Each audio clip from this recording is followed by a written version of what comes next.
చరిత్ర వేగిరమే వినుటకురారండి, ఓ సోదరులారా వేగిరమే వినుటకురారండి. పరిస్థితులు చూస్తూ ఉంటే రోజు రోజు కూడా ఈ కరోనా పరిస్థితులు అధికమవుతున్నాయి. అధికమైన పరిస్థితులన్నింటి నుండి కూడా దేవుడు మనల్ని ఎంతగానో కాపాడుతూ తన యొక్క కృపను మనకు అనుగ్రహింపజేస్తున్న దేవుడు. ఆయన మనల్ని విడవక ఎడబాయక తన కనుపాప వలె మనల్ని కాపాడుతున్నటువంటి దేవుడు. ఆయన మహాశక్తివంతుడైనాడు. ఆయన తన శక్తిని ఆయన భయభక్తుల వారి ఎడలా కనబరుచువాడు. మనల్ని ఆయన ఉన్నత సంకల్పంతో ఏర్పాటు చేసుకునేటువంటి దేవుడు. అందుకు గాను ఆయనకు మనం బద్దులుగా జీవించవలసిన వారమైన జెఫన్యా గ్రంథం 3వ అధ్యాయము 17వ వచనం. జెఫన్యా గ్రంథం 3వ అధ్యాయము 17వ వచనం. ప్రజలు దేవుని వైపు తిరిగి పశ్చాత్తాపడి మారుమనసు పొంది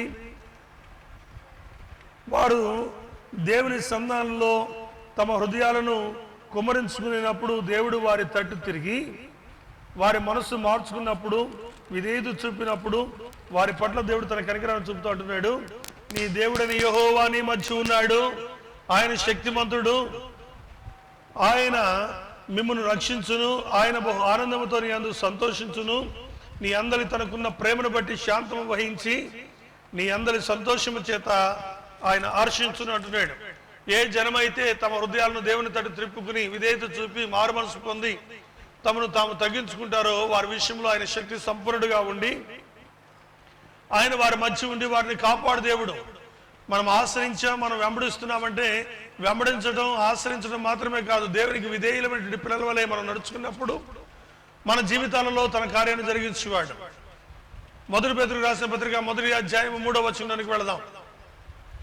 1 పేతురుకు రాసిన పత్రిక 1వ అధ్యాయము 3వ వచనం 3 నుండి 5 వరకు. మృతులలో నుండి యేసుక్రీస్తును తిరిగి లేచుట వలన జీవముతో కూడిన నిరీక్షణ మనకు కలుగునట్లు, అనగా అక్షయమైనది నిర్మలమైనది వాడబారనది అయినటువంటి స్వాస్థ్యము మనకు కలుగునట్లు ఆయన తన విశేష కనికరము చొప్పున మనలను మరలా జన్మింపజేసాను. మనమందరం అంటే ఈరోజు క్రైస్తవ సంఘంగా పిలువబడుతున్న మన జీవితాల్లో మనల్ని ప్రేమించిన దేవుడు మనల్ని ఎన్నిక చేసుకుని తన యొక్క దయా సంకల్పము చొప్పున తన కనికరము చొప్పున తిరిగి జన్మించిన అనుభవాన్ని మనకు కలగ చేయాలని మళ్ళా జన్మింపజేయడానికి మారు మనసు విషయమై బాప్తిస్తాన్ని పొందమన్నాడు. మళ్ళా జన్మించిన అనుభవం అంటే ఏంటంటే, తిరిగి జన్మించిన అనుభవం ఏంటంటే, నికోదేముతో చెప్పాడు కదా, నికోదేము అంటున్నాడు, ముసలివాడు నేను తిరిగి ఎలాగో జన్మించగలనంటే ఒకడు నీటి మూలముగాను ఆత్మ మూలముగాను జన్మిస్తేనే కానీ పరలోక రాజ్యంలో ప్రవేశింపనేరడు అన్నాడు. అలాగే రక్షించబడినటువంటి మన గురించి అంటాడు, పాప నియమముతో కూడిన పాప నియమ నిబంధనలతో కూడిన పాప శరీరాకారముతో కూడినటువంటి ఆ పాత జన్మ అనుభవం అంటే శరీర సంబంధమైన జన్మ అనుభవము విడిచిపెట్టబడినదై ఆత్మానుసారమైన నూతన జన్మ అనుభవాన్ని పొంది ఉన్నారా అన్నాడు. అంటే మారు మనసు పొంది తిరిగి జన్మించిన అనుభవం, ఆత్మానుసారమైన జీవితాన్ని ప్రారంభించడం. మళ్ళా జన్మించడం అంటే శరీర కార్యాలను చంపివేసి ఆత్మానుసారమైన జీవితాన్ని ప్రారంభించడం. ఈ ఆత్మానుసారమైన జీవితాన్ని ప్రారంభించడానికి దేవుడు నీటి మూలమైన బాప్తిస్ అనుభవాన్ని, ఆత్మ మూలమైనటువంటి బాప్తిస్ అనుభవాన్ని దేవుడు అనుగ్రహించాడు. అందుకే యోహాను భక్తుడు అన్నాడు, నేను మీకు నీళ్ళలో బాప్తిస్మం ఇచ్చుతున్నాను కానీ నా వెనుక వచ్చుతున్నప్పుడు అగ్నితో మీకు బాప్తిస్మమును ఇచ్చును, పరిశుద్ధాత్మలో మీకు బాప్తిస్మం ఇచ్చును అని చెప్పాడు. అంటే ఎప్పుడైతే పాప సంబంధమైన పాప నియమములతో కూడిన నిబంధనలతో కూడిన పాప శరీరాకారమైన ఈ శరీర కార్యాలను విసర్జించి ఆత్మానుసారంగా జీవిస్తామో అప్పుడు తిరిగి జన్మించిన మళ్ళా జన్మించిన అనుభవం మనలో కలగాలి. ఇవాళ క్రైస్తవులమైనటువంటి మనం అనుకుంటున్నాం, నేను బాప్తిస్మం పొందాను, తిరిగి జన్మించిన అనుభవం మనలో ఉందని అనుకుంటున్నాం. కానీ పాప సంబంధమైన శరీర సంబంధమైన కార్యాలు మనలో మృతమయ్యాయా, లేక ఇంకా అవి మనలో జీవిస్తూనే మనల్ని ఆత్మ సంబంధమైన విషయాల్లో నిరాశ నిస్పృహలతో జీవింపజేస్తున్నాయో దాన్ని గ్రహించుకోవాలి. మళ్ళా జన్మించిన అనుభవం ఏంటంటే, పాప నియమములతో కూడిన శరీర సంబంధమైన కార్యాలన్నింటినీ విడిచిపెట్టి ఆత్మ సంబంధమైన నూతనమైనటువంటి కార్యాలను కలిగి జీవించడమే మళ్ళా జన్మించిన అనుభవం. దానికే ప్రభువైన యేసుక్రీస్తు వారు మనల్ని పిలిచాడు. మృతుడై తిరిగి లేచిన యేసుక్రీస్తు పునరుద్ధానము నిత్య జీవము మనకేం చేస్తుందంటే ధైర్యాన్ని నిపుణతను కలగజేసి మన విశ్వాసము పెంపొందింపబడినట్లు క్రీస్తు యేసు మృతుల నుండి ఎలాగూ లేపబడినో ఆయనను విశ్వాసం ఉంచిన మనం కూడా తిరిగి లేపబడతామని రోమిలకు రాసిన పత్రిక 6వ అధ్యాయంలో అపోస్తలుడైన పౌలు గారు మాట్లాడుతున్నాడు. క్రీస్తు యేసుతో కూడా సహానుభావం కలిగిన వారమని అంటున్నాడు. క్రీస్తు యేసుతో కూడా మృతి పొంది తిరిగి ఆయనతో కూడా లేపబడుతుందని చెప్పినటువంటి మాటను మనం జ్ఞాపకం చేసుకుని మృతుల పునరుద్ధానానికి వచ్చినటువంటి ధైర్యమును, నిబుణతను, విశ్వాసమును కలిగిన వారమై జీవించు వారమని ఎరిగి మన విశ్వాస పరిమాణమును పెంపొందింపజేసుకుని ఆత్మానుసారులుగా జీవించాలనేటువంటి విషయాన్ని ఈ లేఖన భాగం తెలియజేస్తా ఉంది. ఇలాగూ మనల్ని జీవించడానికి, జీవింపచే శక్తి క్రీస్తు యేసు మూలంగా మనకు కలిగింది. ఆయన మృతుల పునరుద్ధానమును బట్టి మనకు శక్తి అనుగ్రహించబడింది. ఆ మృతుల పునరుద్ధానమే మనల్ని నిత్య జీవనకు వారసులుగా చేస్తా ఉంది. అందుకోసమే ప్రభువైన యేసుక్రీస్తు స్వాస్థ్యము మనకు కలిగినట్లు ఆయన తన విశేష కనికరము చొప్పున మనల్ని మరలా జన్మింపజేసను. కడవరి కాలమందు బయలుపరచబడేందుకు సిద్ధముగా ఉన్నటువంటి రక్షణ మీకు కలిగినట్లు విశ్వాసము ద్వారా దేవుని శక్తి చేత కాపాడబడు మీ కొరకు ఆ స్వాస్థ్యము పరలోకమందు భద్రపరచబడినది. అందుకే యోహాను 14లో ప్రభువైన యేసుక్రీస్తు వారు అన్నాడు, యోహాను సువార్త 14వ అధ్యాయం 2వ వచనం నుండి చదవండి. మీ హృదయములను కలవరపడనీయుడి, దేవుని యందు విశ్వాసం ఉంచుతున్నారు, నా యందు విశ్వాసం ఉంచుడి. నా తండ్రి ఇంట అనేక నివాసములు కలవు, లేని ఎడల నేను మీతో చెప్పుదును. మీకు స్థలము సిద్ధపరచ వెళుచున్నాను. నేను వెళ్లి మీకు స్థలము సిద్ధపరిచిన ఎడల నేను ఉండి స్థలంలో మీరు ఉండిలాగున మళ్ళా వచ్చి నా ఎదురు నుండి మిమ్మల్ని తీసుకుని పోదును. దేవునికి మహిమ కలుగును గాక. మీరు భయపడవద్దు, నేను వెళ్ళి స్థలము సిద్ధపరిచి మళ్ళా నేను నాతో కూడా మీరు ఉండినట్లు మిమ్మల్ని తీసుకెళ్ళడానికి రాబోతున్నాను, కాబట్టి మీరు ధైర్యంగా ఉండండి అన్నాడు. దేవుని యొక్క శక్తి మనలను దురాత్మల నుండి, దుష్టాత్మల నుండి కాపాడుతూ, అంత మాత్రమే కాదు, మన అవిశ్వాసము బలహీనతలలో నుండి తప్పించి నిత్య జీవమును కూర్చిన నిరీక్షణ కలిగి విశ్వాసమందు స్థిరులుగా కదల్చబడిన వారుగా ఎప్పటికీ ప్రభు యొక్క కార్యావృద్ధి యందు ఆసక్తి పరులుగా ఉండినట్లు దేవుని యొక్క కృపాశక్తి మనలో నిరంతరం నిలిచి ఉన్నట్లుగా పరిశుద్ధాత్మ యొక్క శక్తి మనకు అనుగ్రహించబడతా ఉంది. అందుకే పరిశుద్ధాత్మని గురించి అపోస్తలుడైన యోహాను అన్నాడు, నేను నీళ్ళలో మీకు బాప్తిస్మం ఇస్తున్నాను కానీ నా వెనుక వచ్చుతున్నాడు పరిశుద్ధాత్మలో మీకు బాప్తిస్మమును ఇచ్చిన. పరిశుద్ధాత్మను మీ వెనుక వచ్చినప్పుడు మిమ్మల్ని శక్తివంతులుగా చేయను అని చెప్పాడు. ఆ పరిశుద్ధాత్మ శక్తి, దేవుని యొక్క ఆత్మ యొక్క శక్తి మనలో నివాసం చేసినప్పుడు మనం సమస్తాన్ని జయించగలుగుతాం, ప్రతి క్రియలను కూడా ఎదిరించగలుగుతాం. అందుకే దేవుని యొక్క శక్తి మనకు అవసరమైంది. ఇక పరిశుద్ధాత్మ యొక్క శక్తి మన మధ్య నివాసం చేస్తుంది. యెహోవా నీ మధ్య ఉన్నాడు, ఆయన శక్తిమంతుడు.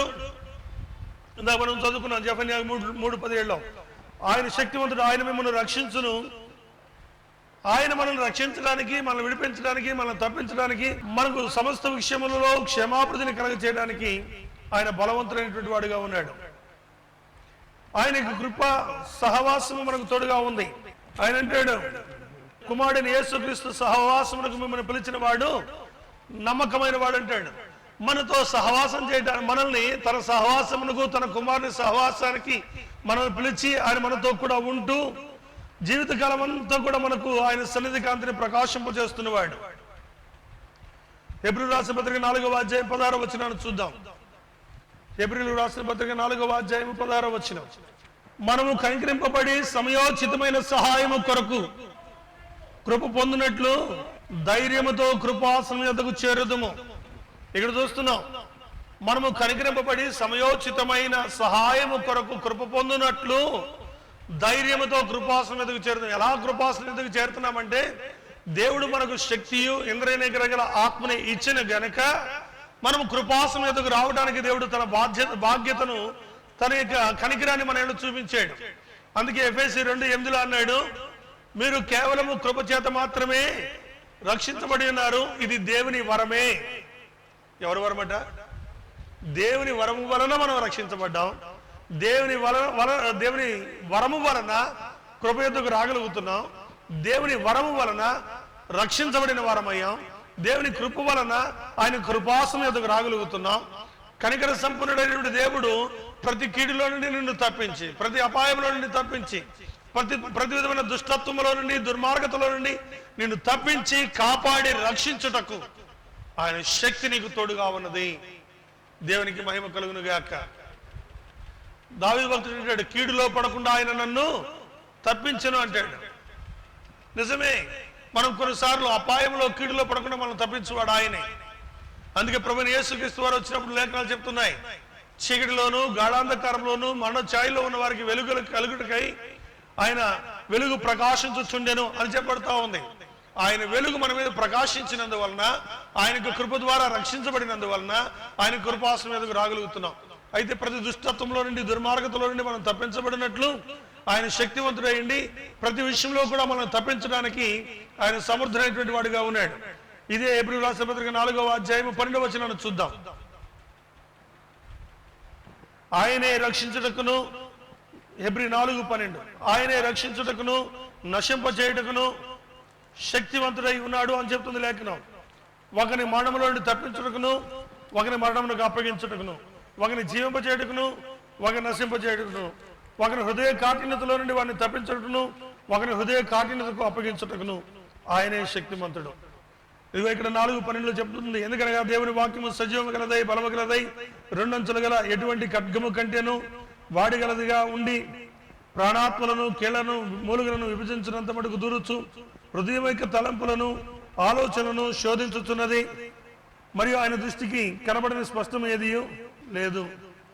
అయితే ఇక్కడ మనం గమనించినప్పుడు కృపా సమృద్ధి కలిగినటువంటి దేవుడు తన కనికరము చొప్పున మనల్ని కాపాడుతూ సమస్త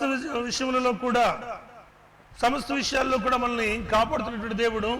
ఆయన తన యొక్క కనికరము చొప్పున, కటాక్షము చొప్పున, ఆయన వాత్సల్య చొప్పున మనల్ని తన యొక్క కృపాసనం మీదకు తీసుకొస్తున్నటువంటి వాడు. ఆయనకు విధేయులైనటువంటి పిల్లలమై జీవించినప్పుడు ఆయనే మనల్ని రక్షించేవాడు. అలాగే ఫరో విషయంలో చూస్తాం, ఫరో హృదయాన్ని కఠినపరిచినందువలన హృదయం నేను కఠినపరచుతును, అతడు వెళ్ళని మిమ్మల్ని పోనీ నల్లని వాడుగా ఉంటాడు అనేటువంటి విషయం కూడా మనకు అక్కడ కనబడతా ఉంది. అంటే తనకి కనికర కటాక్షముల చొప్పున మనల్ని ప్రేమించిన దేవుడు తన అద్వితీయమైన ప్రేమ చొప్పున మనకు నిరీక్షణ, విశ్వాసమును పెంపొందింపజేస్తూ అనుదినం కూడా తన యొక్క కృపలలో మనల్ని ముందుకు కొనసాగింపజేస్తున్నవాడు కనుక ఆయన యొక్క కృపాసనం మీదకు వచ్చినప్పుడు ఆయన మనల్ని పరిశీలన చేసి, పరిశోధించి మన ప్రాణాత్మ దేహాలను దిద్దుబాటు చేయవాడు.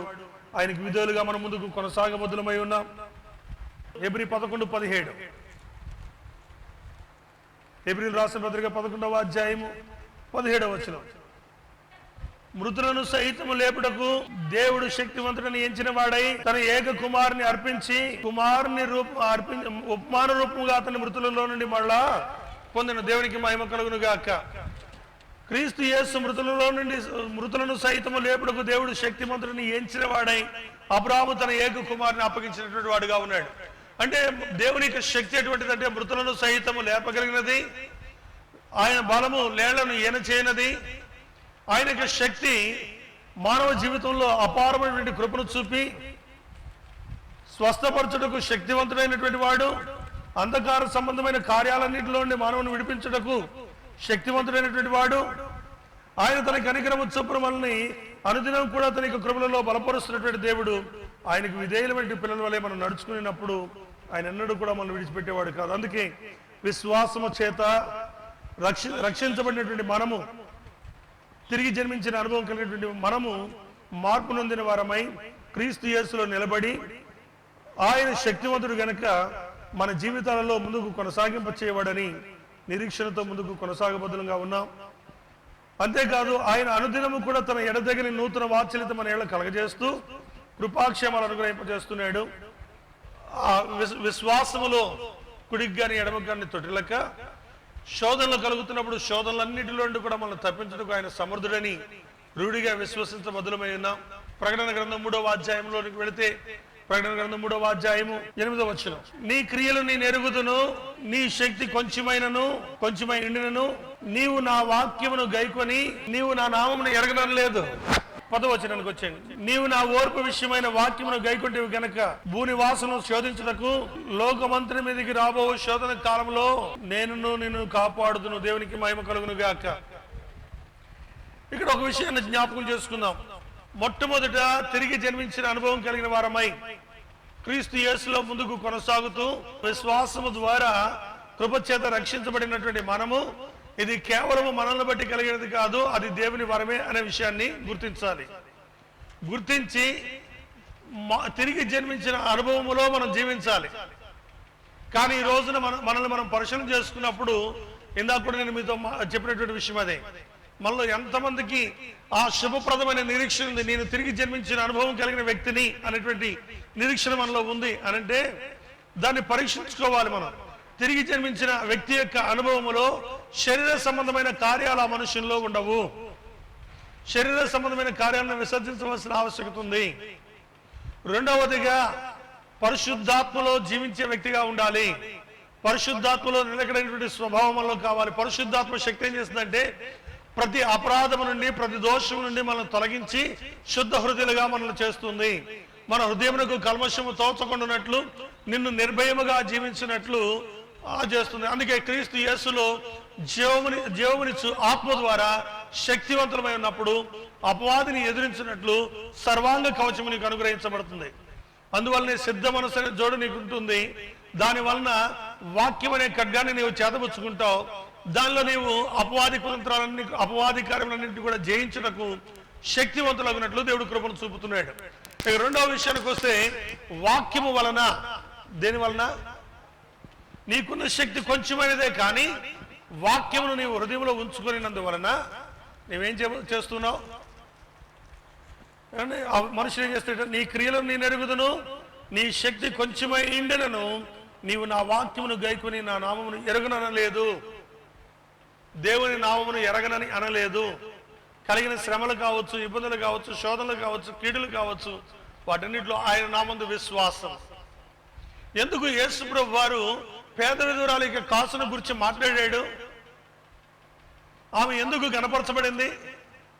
యేసు ప్రభువు వారు ఒకరోజు సమాజ మందిరంలో వాక్యం చెప్తుండగా, ఆయన వాక్యం అయిపోయిన తర్వాత కానుకలు సమర్పిస్తున్నటువంటి సమయంలో అందరూ కానుకలు వేస్తున్నారట. అప్పుడు వారందరినీ ఆయన గమనిస్తూ ఉండగా ఒక ఆమె 2 కాసులు వేసి వెళ్ళిపోయింది. అప్పుడు ఆయన అన్నాడు, ఈమె అందరికంటే అధికముగా ఇచ్చింది అని అన్నాడు. ఈమె క్రియ లోకమందంతటా ప్రకటించబడుతుంది అని అన్నాడు.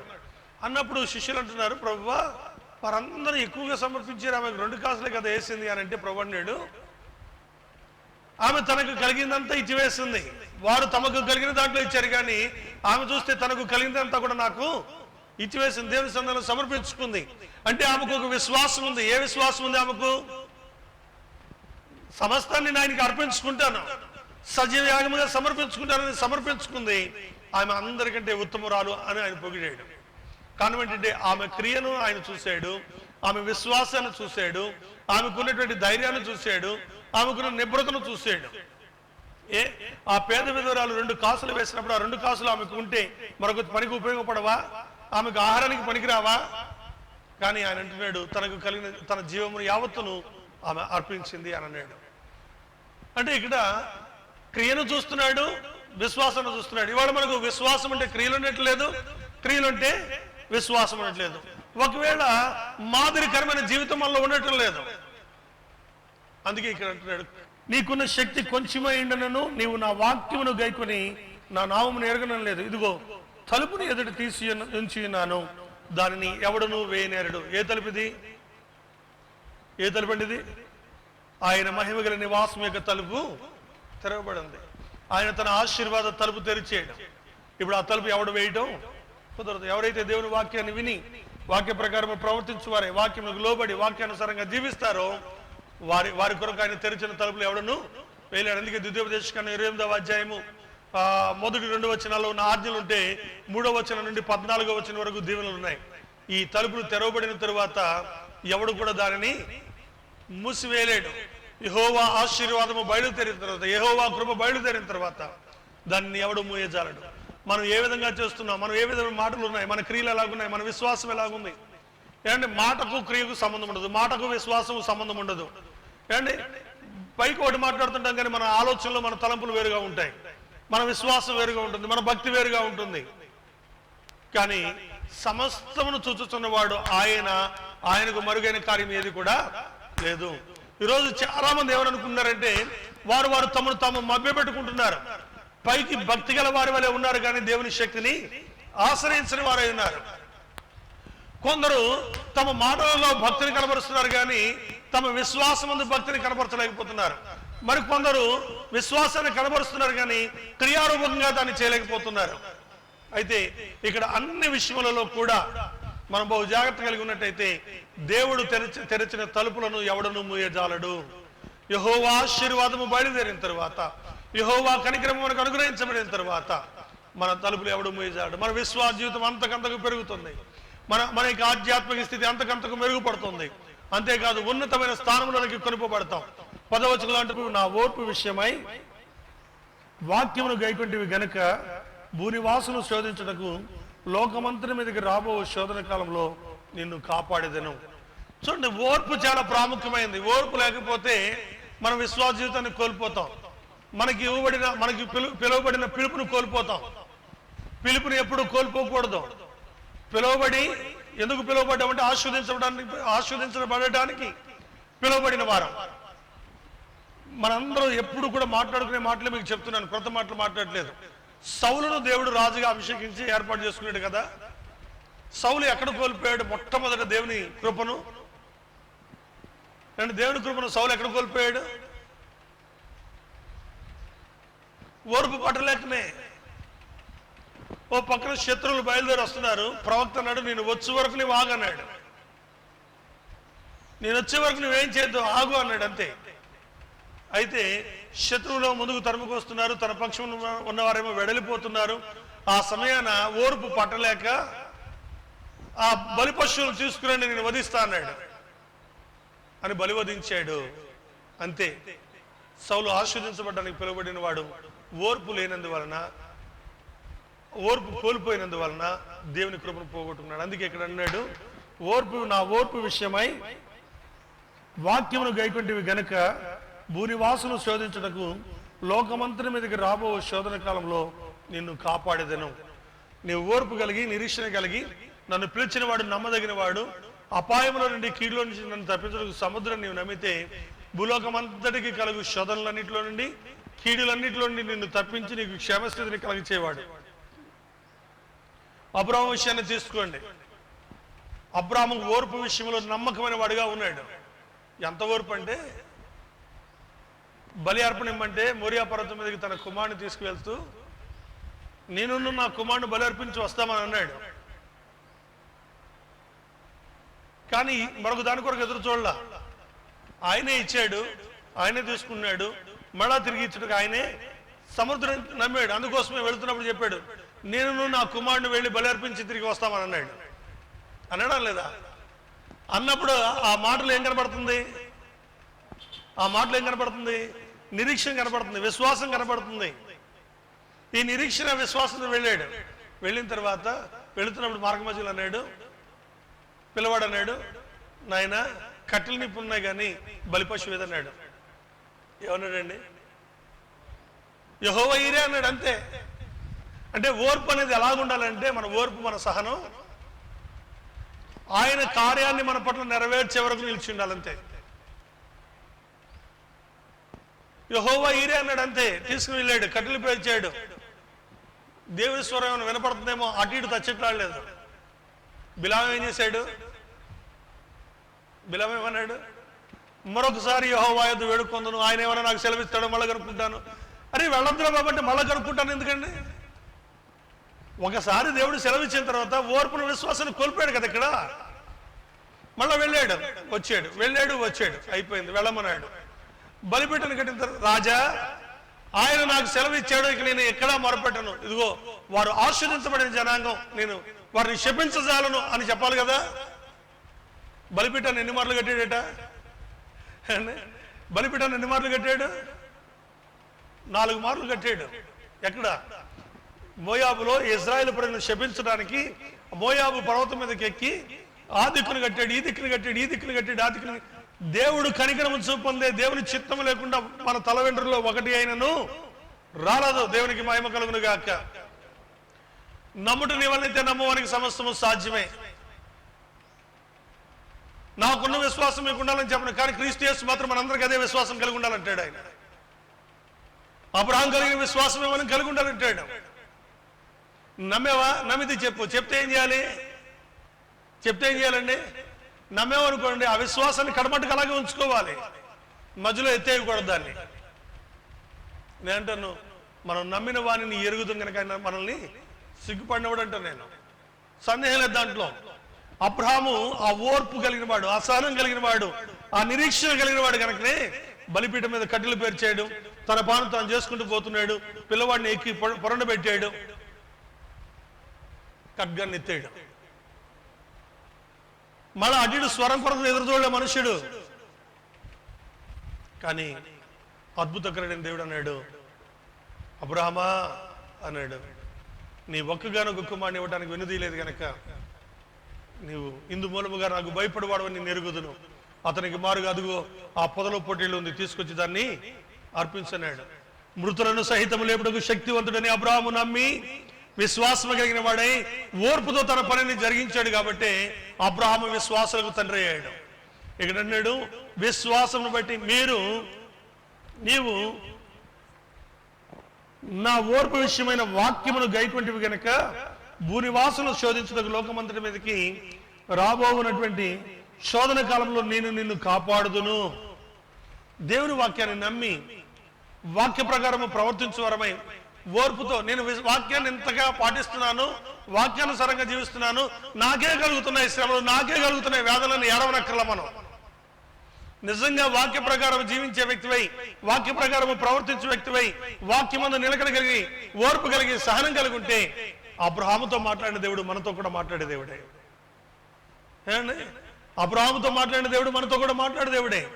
ఏసేపు ఓర్పు కలిగిన వాడై దేవుడు తనకిచ్చిన దర్శనమును, దేవుడు తనకిచ్చిన కళను ఎరిగిన వాడై ఓర్పుతో దేవుని మాట యందు లక్ష్యం ఉంచినందువలన దేవుడు ఏం చేశాడు, ఏసేపుని తీసుకువెళ్ళి తనది కాని పరాయి దేశంలో అధిపతినిగా నియమించిన వాడు ఆయన. ఆ ఓర్పు అనేది మనకు వాక్య విషయంలో మనం గైకునే వారంగా ఉండాలి. వాక్యమును గైకొనకుండా దేవుని కృపని యొద్దకు రాదు. ఆయన నీ క్రియలను, నీ ప్రవర్తనను, నీ విశ్వాసమును, నీ మాటను ఆయన సంపూర్ణంగా ఎరిగినటువంటి వాడు. ఆయనకు రహస్యమైనది ఏది కూడా లేదు. మొదటి దశలోని రాసిన పత్రిక 1వ అధ్యాయము 10వ వచనం. మొదటి దశలోని రాసిన పత్రిక 1వ అధ్యాయము 10వ వచనం. మనము వాక్యమును గైకొని వారమై ఉండాలి, వాక్య ప్రకారము ప్రవర్తించు వారమై ఉండాలి. శోధనలన్నిటిలో నుండి, కీడులన్నిటిలో నుండి, అపాయములన్నిటిలో నుండి నిన్ను నన్ను మనందరినీ కూడా తప్పించి శ్రేష్టమైన ఈవులను మనకు కలగచేవాడు ఆయన.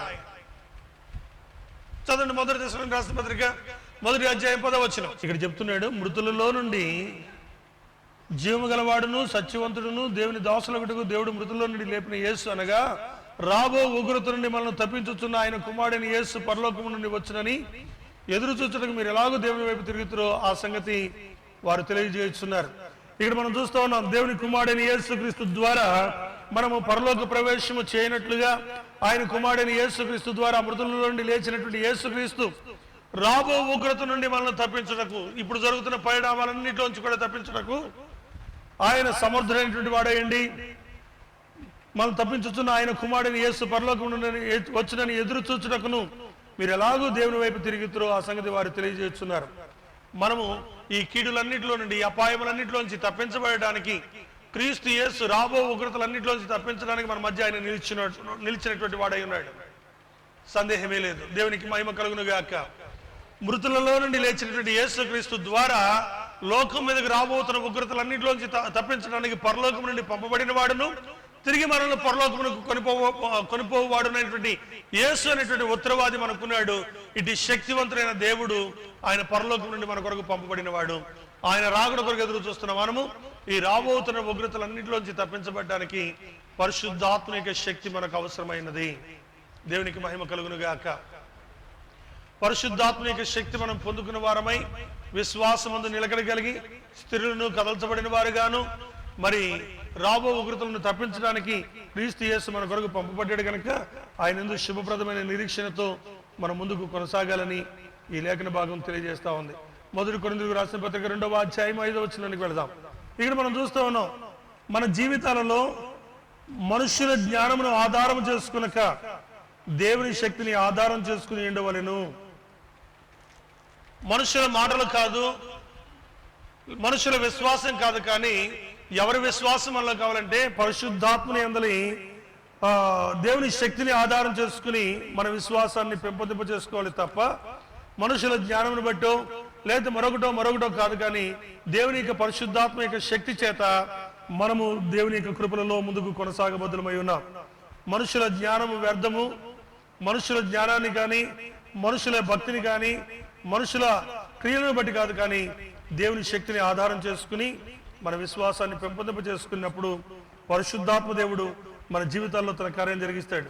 ఎప్పుడైతే పరిశుద్ధాత్మ మనకు వస్తున్నాడో, పాపమును ఒప్పింపజేస్తున్నాడు, నీతిని న్యాయమును అనుసరించి నడుచుకున్నట్లుగా తన యొక్క కృపను ప్రసాదింపజేస్తున్నాడు, తన కరుణా కటాక్షమును అనుగ్రహింపజేస్తున్నాడు, రూపాంతర అనుభవాన్ని పరిశుద్ధాత్మ మన జీవితాల్లో ప్రసాదింపజేస్తా ఉన్నాడు. మన యొక్క జీవితాల్లో పవిత్రతను నేను పరిశుద్ధుడనై ఉన్నలాగున మీరును పరిశుద్ధులై ఉండడని చెప్పినటువంటి దేవుడు తన పరిశుద్ధాత్మ యొక్క శక్తిని మనలో అనుగ్రహింపజేస్తున్నాడు. అంతేకాదు సూచక క్రియలను, అద్భుతాలను, మహత్కార్యాలను జరిగించుటకు ఆయన నామందు విశ్వాసముంచడం ద్వారా, పరిశుద్ధాత్మ శక్తి మనకు అనుగ్రహించబడడం ద్వారా సూచక్రియలు, అద్భుత కార్యాలు, మహత్కార్యాలు జరిగించడానికి తన బల ప్రభావాలను కలుగజేస్తున్నవాడు ఆయనే. అందువల్ల దేవుని శక్తి మీద ఆధారపడాలి తప్ప మనుషుల జ్ఞానమును ఆధారం చేసుకుని మనుషుల కొరకు మనం జీవించకూడదు అనేటువంటి విషయాన్ని లేఖన భాగం జ్ఞాపకం చేస్తూ ఉంది.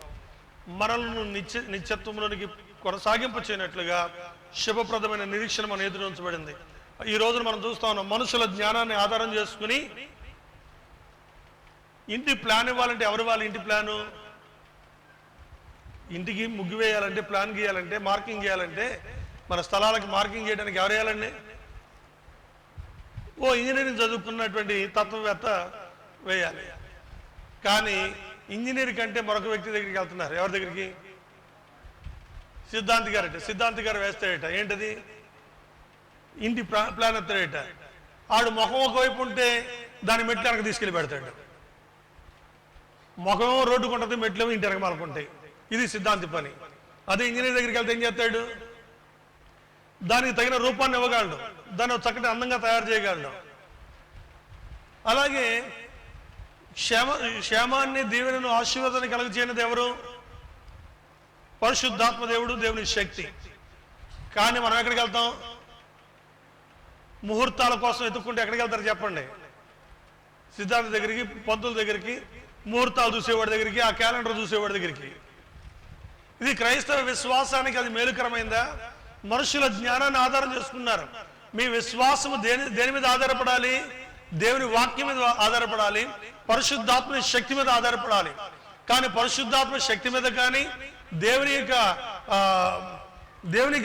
దేవుని వాక్యం మీద కానీ కాక మనుషుల జ్ఞానం మీద ఆధారపడ్డ నష్టాన్ని కొని తెచ్చుకుంటున్నారు అనేక మంది. ఆ నష్టంలోంచి నీవు తప్పించబడాలంటే నిశ్చయముగా నీ మనస్సు దేవుని మీద ఆధారపడాలి, పరిశుద్ధాత్మ యొక్క శక్తిని పొందుకోవాలి. నీ మనసు దేవుని మీద ఆధారపడి నీ విశ్వాసము క్రీస్తు యేసునందు నిలకడైనదై ఉండాలి. కానీ మనుషుల వైపు మనం చూసినట్టయితే మన విశ్వాస జీవితాన్ని కోల్పోతాం. అందుకే విశ్వాసమునకు కర్తయు దాన్ని కొనసాగించువాడైనటువంటి యేసు వైపు మాత్రమే చూడాలని లేఖన భాగం తెలియజేస్తా ఉంది. మరొక మాటను మనం జ్ఞాపకం చేసుకుందాం.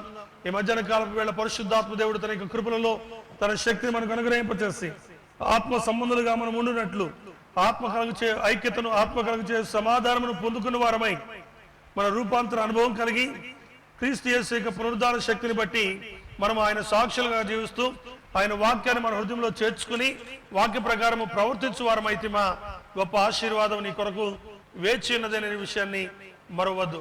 2వ తిమోతికి రాసిన పత్రిక 4వ అధ్యాయము 2వ తిమోతికి రాసిన పత్రిక 4వ అధ్యాయము 18వ వచనం. ప్రభువు ప్రతి దుష్కార్యము నుండి నన్ను తప్పించి తన పరలోక రాజ్యములకు చేరినట్లు నన్ను రక్షించును. చాలండి. యుగ యుగములకు ఆయనకు మహిమ కలుగును గాక. చూడండి, ప్రభు ప్రతి దుష్కార్యమును నన్ను తప్పించి, ఎందుకంటే నేను వాక్యం మీద ఆధారపడి విశ్వాసముందు నిలకడగలిగి పరిశుద్ధాత్మ శక్తిని నా హృదయంలో చేర్చుకుని పరిశుద్ధాత్మ శక్తి చేత పరిశుద్ధాత్మ శక్తి మీద నేను ఆధారపడినప్పుడు పరిశుద్ధాత్మ దేవుడు ప్రతి దుష్కార్యం నుండి కూడా నన్ను తప్పించువాడిగా ఉన్నాడు. దేవునికి మహిమ కలుగును గాక. ఈ రోజున మన జీవితాలలో ఎందుకు మనం సత్యాన్ని మాట్లాడలేకపోతున్నాం? ఎందుకు అసత్యంలో జీవిస్తున్నాం? ఎందుకు అబద్ధాలు మాట్లాడుతున్నాం? ఎందుకు మన ప్రవర్తనలో మార్పు కలగట్లేదు? విషయం చెప్పండిరా.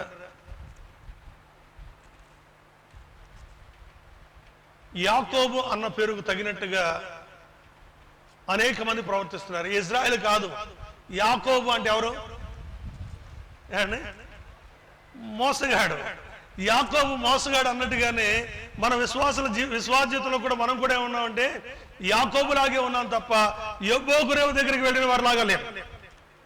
యబ్బోకు రేవు దగ్గరికి వెళ్ళిన తర్వాత యాకోబు జీవితం మారిపోయింది. యబ్బోకు రేవు దగ్గర ఒంటరిగా వెళ్ళాడట, కుటుంబంతో వెళ్ళాడు, ప్రత్యక్షత కలగల. ఒంటరిగా మొరపెట్టాడు, ప్రత్యక్షత కలగల. అప్పుడు తన పిల్లలను, తన భార్యను, వారందరినీ పరివారంతో కూడా అప్పగించి ఒంటరిగా ఒకడు కూర్చున్నాడు. రాత్రి కూర్చుని ఎలి ఎత్తి మొరపెడుతున్నాడు, అయ్యో నేను అబద్ధికుడు, నేను మోసగాడిని అని ప్రార్థన చేయడం ప్రారంభించాడు. ఇప్పుడు పరిశుద్ధాత్మ శక్తి అతన్ని ఆవరించింది.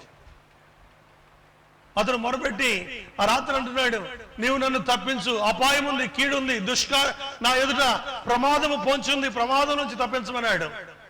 కానీ పాపాన్ని ఒప్పుకోవట్లా. రాత్రి అంతా పాపాన్ని ఒప్పుకోకుండా నన్ను ఆశీర్వదించమన్నాడు, కానీ దేవుడు ఆశీర్వదించలా.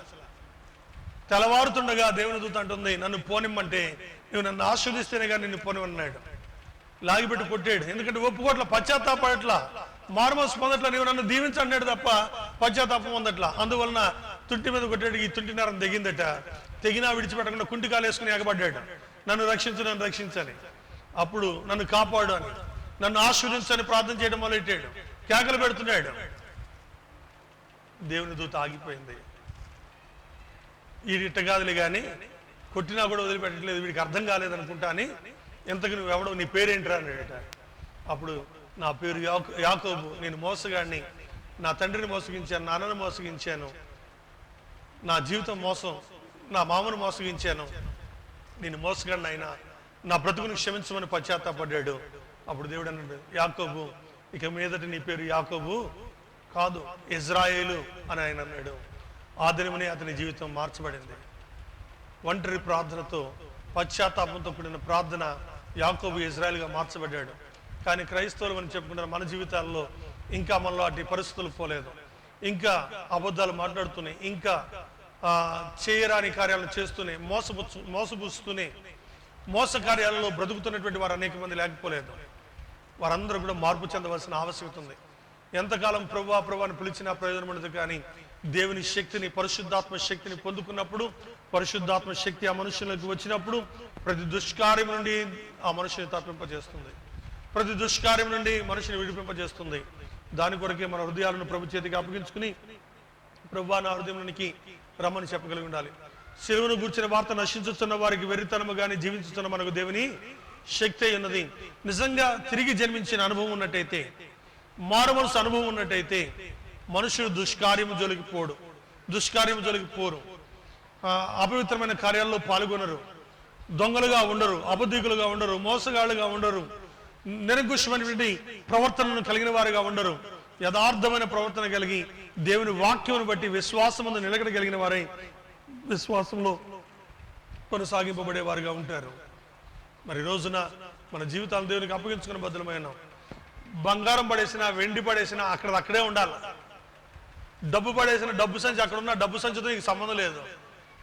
మనిషి జేబులో డబ్బులున్న, డబ్బుతో నీకు సంబంధం లేదు. లెక్కేసేవాడు కావచ్చు, లెక్కైనవాడు కావచ్చు, అది భర్త జేబు కావచ్చు, కుమారుడు జేబు కావచ్చు, లేతే భార్య సొమ్ము కావచ్చు, ఎవరి సొమ్మైనా కావచ్చు. ఏ సొమ్మైనా నీవు ముట్టడానికి కుదరదు. విశ్వాస జీవితంలో నీవు దొంగతనం చేసే వ్యక్తిగా, ఒక రూపాయిని ఆశించి నీది కాని రూపాయిని ఆశించే వ్యక్తిగా ఉన్నావు అంటే తిరిగి జన్మించిన అనుభవం నీలో లేదు. అది గుర్తుపెట్టుకోండి. నీది కాని రూపాయిని గురించి నీవు ఆశపడి దొంగిలించటమో, లేకపోతే మోసగించటమో, మోసపూరితంగా దాన్ని తీసుకోవాలనే లెక్కలో నీవు ఉన్నట్టయితే, వ్యాపారం వేరు, మోసం వేరు. వ్యాపారం ఎవరు చేసినా లాభం కొరకు చేస్తారు, కానీ మోసం కొరకు చేయరు. అవునా? ఇక్కడ చాలా భక్తి కలిగినటువంటి విశ్వాసం అని సర్వలోకంలో ఉన్నటువంటి బాప్తిస్తం పొందిన వారందరూ అంటున్నారు, మేము విశ్వాసులం అని అంటున్నారు. కానీ అందరూ విశ్వాసులు కాదు. తిరిగి జన్మించిన అనుభవం కలిగిన వారు ఏంటంటే దుష్కార్యము నుండి తొలగిపోతారు. అబద్ధికులతోనైనను, జారులతోనైనను సాంగత్యము చేయరు. వారిని వెలివేయమని బైబిల్ చెప్పట్లేదు, కానీ వారికి దూరంగా ఉంటారు. వారిని తిరస్కరించాలని, నిరాకరించాలని, వారిని వ్యతిరేకించాలని లేఖనం చెప్తా ఉంది. కాబట్టి బహు జాగ్రత్తగా మనం నడుచుకోవాలి. అనేక మంది తెలియక, చూడండి, 1 కొరింథీయులకు రాసిన పత్రిక 5వ అధ్యాయము 9 నుండి 12 వచనం వరకు చూద్దాం. జారులతో సాంగత్యము చేయవద్దని ఈ లోకపు జారులతోనైనను లోబులతోనైనను దోచుకుని వారితోనైనను విగ్రహారాధికులతోనైనను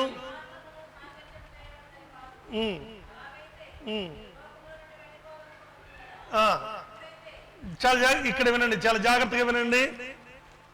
రేపొద్దున నాకు తెలియదు అనడానికి మీకెవ్వరికి అవకాశం లేదు. ఇక్కడ మిమ్మల్ని మీరు కనుక శుద్ధీకరించుకోకపోతే, పోయిన వారం చెప్పాను, యెషయా గ్రంథం 22వ అధ్యాయం 12, 13 వచనాలు, 12, 13, 14 వచనాలు.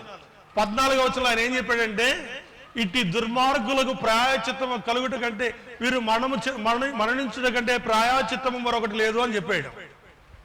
మరణించుట కంటే ప్రాయచిత్తము మరొకటి లేదని చెప్పాడు. ఈ తర్వాత చదువుతాం, ఈ చదివిన తర్వాత దాని దగ్గరికి వెళదాం.